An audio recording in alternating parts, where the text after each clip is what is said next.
Are you curious about how China's Belt and Road Initiative, BRI, is impacting the Pacific region? The BRI is a massive infrastructure plan that aims to connect Asia, Europe, and Africa. But what does it really mean for the countries involved? Join us on a journey as we explore the BRI's impact on the Pacific, uncovering the narratives promoted by Chinese officials, the concerns raised by Pacific countries, and the current status of the initiative. We'll answer questions like, how is China's economic and political influence being impacted by the BRI? What are the potential implications of the challenges facing the BRI for China and participating countries? And how are Pacific countries navigating the geopolitical and economic implications of their involvement in the BRI? Don't miss out on this intriguing exploration of the Belt and Road Initiative and its impact on the Pacific. Stick with us as we peel back the layers and reveal the truth behind this ambitious plan. To fully understand the impact of the BRI on the Pacific region, it's important to first understand the background and origins of the initiative.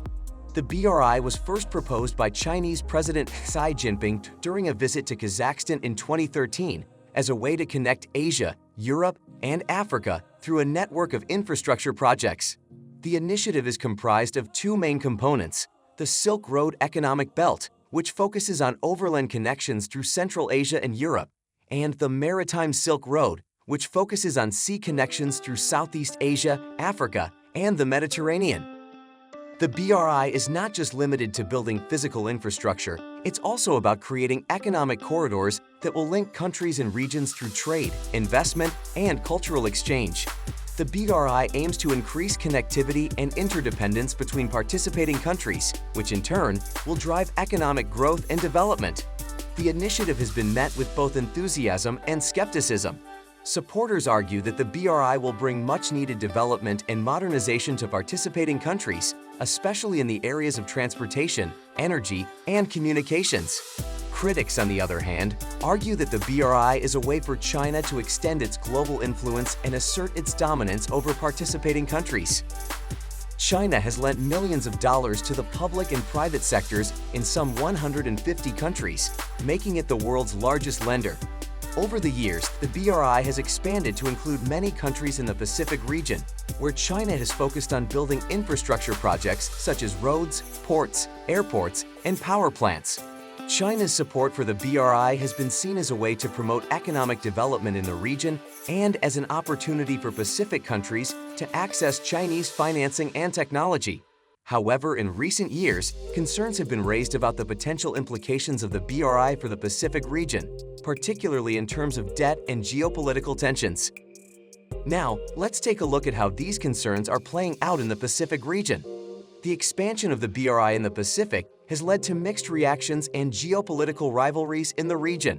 On one hand, the BRI has brought significant investments in infrastructure and economic development to Pacific countries. Chinese officials have emphasized that the BRI is a win-win cooperation for both China and the Pacific in sustainable development.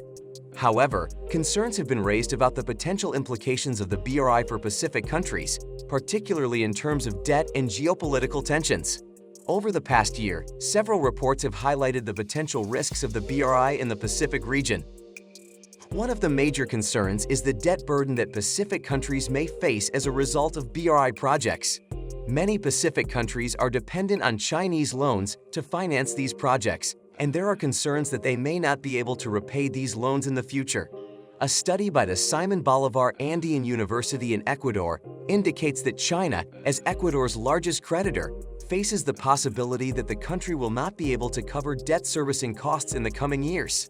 Another concern is the lack of transparency and information about the BRI projects in the Pacific. Local residents and stakeholders are wary about the details of the projects, including the extent of subsidies and conditions offered by the Chinese government. The secrecy surrounding some of these agreements has raised concerns about the potential implications for democracy and media freedom in the Pacific. Additionally, there is a growing anxiety over the increasing presence of China in the Pacific region.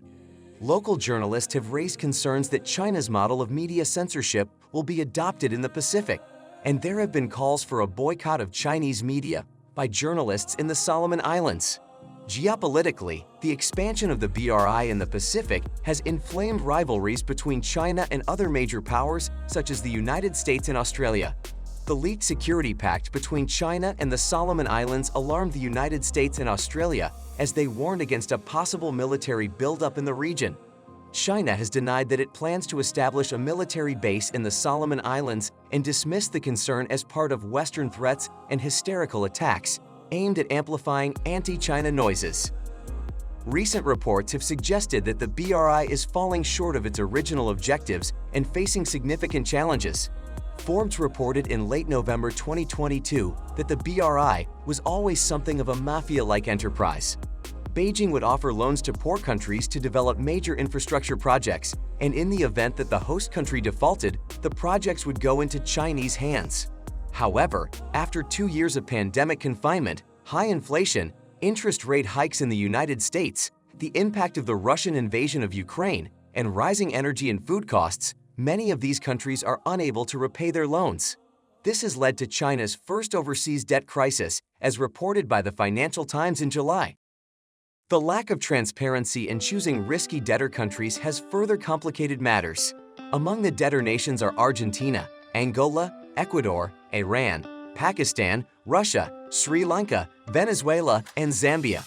Chinese state-owned banks are facing massive defaults not only from domestic property developers such as Evergrande Group, but from their BRI loans. To deal with this situation, Chinese authorities have teamed up with international groups to deal with the loans, but the pressure is too great for China to stand alone. In addition, Chinese investments in the region have a very close relationship with the Chinese Communist Party, and that has led to concerns among the local population regarding the lack of transparency and lack of democratic process in decision-making. The BRI has also faced criticism for its impact on the environment, as Chinese projects often lack environmental guidelines, and this has led to negative impact on the local ecosystem. Despite the challenges, China's BRI continues to be a major economic and political initiative, but it's important to closely monitor the effects of the initiative and consider the potential risks and benefits for participating countries. It is important to keep an eye on the current status of the BRI, as it is a dynamic and continuously evolving initiative with far-reaching implications for participating countries and the global economy.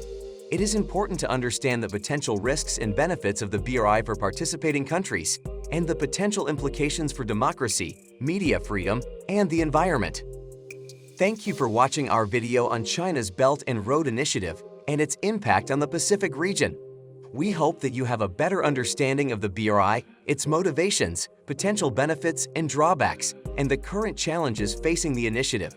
We also hope that you have a better understanding of how Pacific countries are navigating the geopolitical and economic implications of their involvement in the BRI. As we come to the end of this video, we want to leave you with some key questions to think about and share with us in the comments below. What are your thoughts on the BRI? How do you think it will impact global trade and politics? What are your concerns about the BRI? We appreciate you tuning in and hope you found this video informative. If you did, please like and subscribe to our channel for more engaging content like this. We'll see you in our next video.